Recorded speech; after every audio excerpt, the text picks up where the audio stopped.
that Roe was a changeling, Duncan would have believed them. No point in doing something unless it's against the rules, Roe added. Ain't that so, Curtis? Curtis frowned in puzzlement, as if he couldn't quite believe that the uncanny Roe had spoken to him, let alone that his words had made a twisted kind of sense. But for Duncan, who'd grown up in the shadow of his family's motto, dignitas, honestas, pietas, dignity, honour, duty, it was the very opposite of everything he knew to be true. Rules were in place for a reason.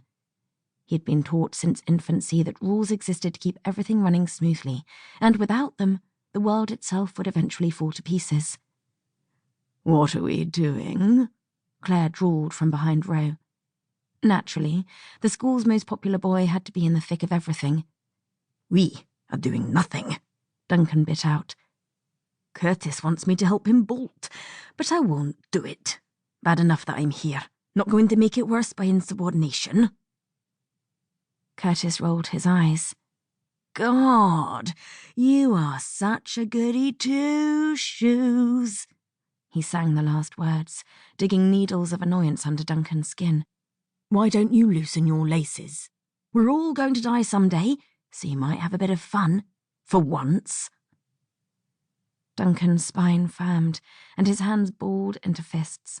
He wanted nothing more than to drive his knuckles into Curtis's smug face. But he couldn't. That's what got him here in the first place.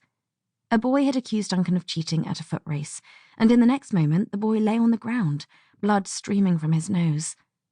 That same blood had smeared across Duncan's fist, and only then had he realized he had punched his accuser. He had to keep himself under control.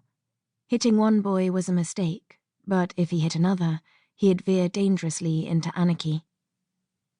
Dignitas, honestas, pietas. "Stuff it," Duncan growled instead. When Curtis groaned in disappointment, Duncan shouldered past Roe and Claire, then threw himself into his seat. He crossed his arms over his chest and fought the impulse to sulk. Sulking was for babbies, and he was no babby. Hell, he was 14 years old, and in just a few more years he'd have a commission and would be an officer in His Majesty's army. That was his plan, and he always adhered to his plans.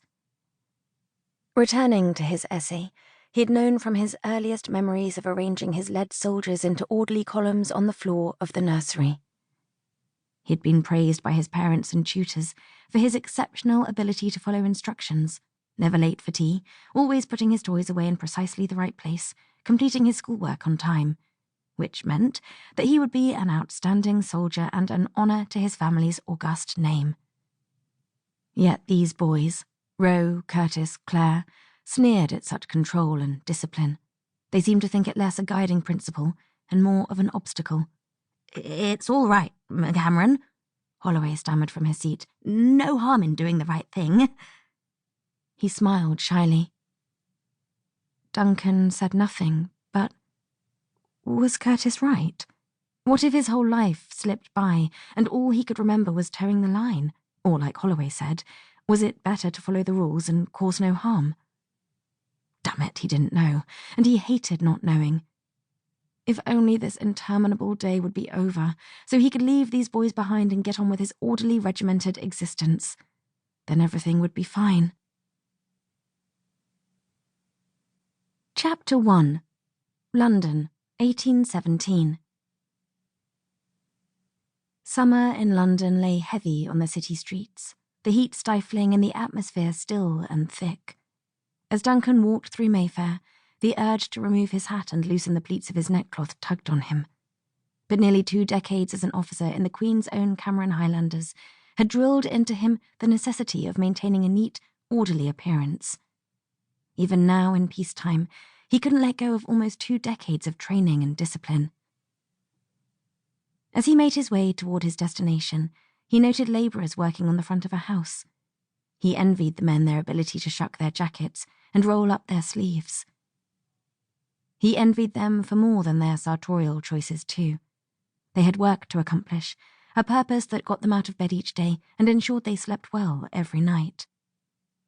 Duncan couldn't say the same about himself. Hopefully all that would change soon, which was why he now strode toward